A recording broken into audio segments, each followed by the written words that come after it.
தரணி வாழ் தமிழர்களின் இதய ஒலி தமிழன் 24.com. எதையும் நிவர்த்தி செய்யவில்லை, வீதிக்கிறங்கிய யாழ்ப்பாணம் நெடுந்தீவு மக்கள். திருடப்பட்ட 2.5 மில்லியன் அமெரிக்க டாலர். பிரதமர் ஹரணி கூறிய தகவல். தமிழர் பகுதிக்கு பேருந்தில் சென்ற சிறுமிக்கு நடந்த அசம்பாவிதம். ராணுவ சிப்பாயின் மோசமான செயல். பெண் கொடூரமாக சித்திரவதை. வீடொன்றில் போலீசாருக்கு காத்திருந்த அதிர்ச்சி. குளிக்கச் சென்ற 80 வயது மூதாட்டி பாலியல் பலாத்காரம். சம்பவத்தால் அதிர்ச்சி. சுவிஸ் ஆஃப்ரிங்கன் நகரத்தில் குறைந்த விலையில் சிறந்த தரத்தில் உங்கள் வீட்டு தேவைகளுக்கான யாவும் ஒரே இடத்தில். Little Asia.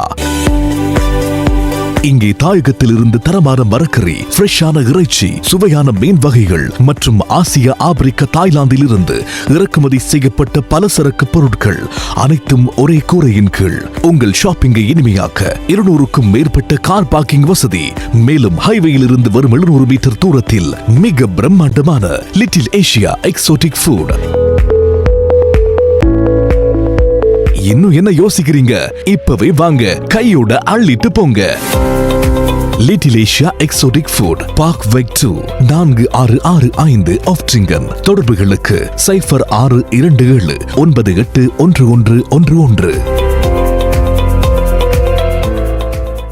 தொடர்பென விரிவான செய்திகள். யாழ்ப்பாணம் நெடுந்தீவு மக்களின் அடிப்படை தேவைகளை வலியுறுத்திய கவனஈர்ப்பு போராட்டம் ஒன்று இன்று காலை 9:30 மணியளவில் மாவிலித்துறை இறங்கு துறைமுகத்தில் இருந்து ஆரம்பமாக்கியது. நெடுந்தீவில் 1418 குடும்பங்கள் வசிக்கின்றார்கள். கடல் நீர் சுத்திகரிக்கப்பட்டு 668 குடும்பங்களுக்கு வழங்கப்படுகின்றன. மீதமுள்ள 730 குடும்பங்களுக்கு நீரிணைப்பு வழங்கப்படாத நிலையில் சாராப்பிட்டி கிணற்று நீரையே குடிநீருக்காக நம்பியிருக்கின்றார்கள். ஆனால் அதிகளவான நீரை கடற்படையினரும் பயன்படுத்துவதால் தற்போது கிணற்று நீர் உவர் நீராக மாற்றமடைந்து வருகின்றது. போக்குவரத்து பிரச்சினை காணப்படுகின்றன. கடல்வழி பயணத்திற்காக 3 கடற்கலன்கள், அதாவது படகுகள் பயன்படுத்தப்படுகின்றன. இங்கு போதியளவு தனியார் படகுகளும் இல்லை. நாளாந்தம் பயணங்களை மேற்கொள்ளும் போது மக்கள் மற்றும் அரசு உத்தியோகத்தர்களை கருத்தில் கொண்டு போக்குவரத்து வசதிகள் விஸ்தரிக்கப்பட வேண்டும். சுற்றுலாத்துறை வளர்ச்சியடைந்து வரும் நிலையில் நெடுந்தீவிற்கு வரும் உள்ளூர் மற்றும் வெளிநாட்டு பயணிகள் போக்குவரத்து சீரின்மையால் குறிக்கட்டுவான் இறங்கு துறையில் இருந்தே திரும்பி விடுகின்றார்கள். அதே போன்றே தரைவழி போக்குவரத்தும் பெரும் சவாலாக காணப்படுகின்றன. தற்போது பிரதேச சபைக்கு சொந்தமான வீதிகள் புனரமைக்கப்பட்டு வருகின்றன. வீதி அபிவிருத்தி அதிகார சபைக்கு சொந்தமான வீதிகள் பல குன்றும் குழியுமாக காணப்படுகின்றன. பாடசாலைகளில் ஆசிரியர் வெற்றிடங்கள் நிரப்பப்படவில்லை. ஆரம்ப பிரிவு முதல் உயர்தரம் வரை ஆசிரியர் பற்றாக்குறை காணப்படுகின்றன. அவை நிவர்த்தி செய்யப்படவில்லை. பலமுறை பழைய மாணவர்கள் நலன் விரும்பிகள் கல்வி திணைக்களம் மற்றும் அமைச்சுக்களுடன் கலந்துரையாடிய போதும் அக்கறை காட்டவில்லை. சுகாதார பிரச்சினைகள் அதிகளவாக காணப்படுகின்றன. வைத்தியசாலையில் குறைபாடுகள் நிலவுகின்றன. நிரந்தர மருத்துவ கலவையாளர்கள் இல்லாத நிலையில் ஞாயிற்றுக்கிழமைகளிலும் பொது விடுமுறை நாட்களிலும் முழுமையாக இயங்குவதில்லை. 2 மணிக்கு பின்னர் வைத்தியசாலை இயங்குவதில்லை. பொது வைத்திய நிபுணர் மற்றும் வைத்தியசாலை செயற்பாடுகள் திருப்திகரமாக இல்லை. குறித்த அத்தியாவசிய சுகாதார தேவைகளை உடனடியாக நிவர்த்தி செய்ய வேண்டும் என்று கோரிக்கை முன்வைத்து போராட்டத்தில் ஈடுபட்டனர்.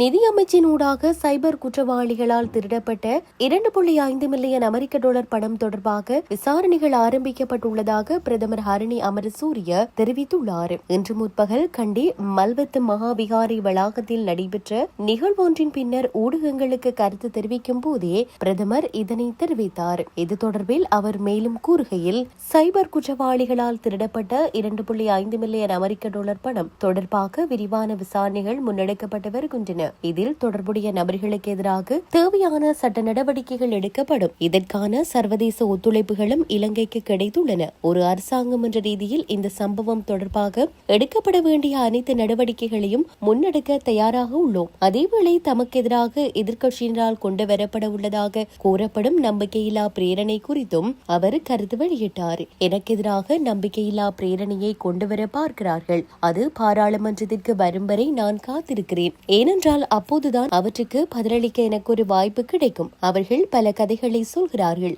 மக்கள் சரியாக புரிந்து கொள்ள வேண்டும் என்று நான் கேட்டுக்கொள்கிறேன். ஒரு ஜனநாயக நாட்டில் எதிர்க்கட்சி இருப்பது மிகவும் அவசியம். அரசாங்கத்தின் தவறுகளை சுட்டிக்காட்டுவதும் மாற்று அரசியல் கருத்துக்களை பிரதிநிதித்துவப்படுத்துவதும் முக்கியமானது. ஆனால் தற்போதுள்ள எதிர்க்கட்சி அதைத்தான் செய்கிறதா என்பதை நாமும் சிந்திக்க வேண்டும், மக்களும் சிந்திக்க வேண்டும் எனவும் பிரதமர் ஹரணி அமரசூரிய தெரிவித்துள்ளார். புலனறுவையிலிருந்து கல்முனை நோக்கி பிரயாணிகளுடன் பயணித்த பஸ் வண்டியில் 14 வயது சிறுமியொருவருடன் பாலியல் சேட்டை புரிந்த புனானை ராணுவ முகாமில் கடமையாற்றி வரும் ராணுவ சிப்பாய் ஒருவரை நேற்று கைது செய்துள்ளதாக வாழைச்சேனை போலீசார் தெரிவித்தனர்.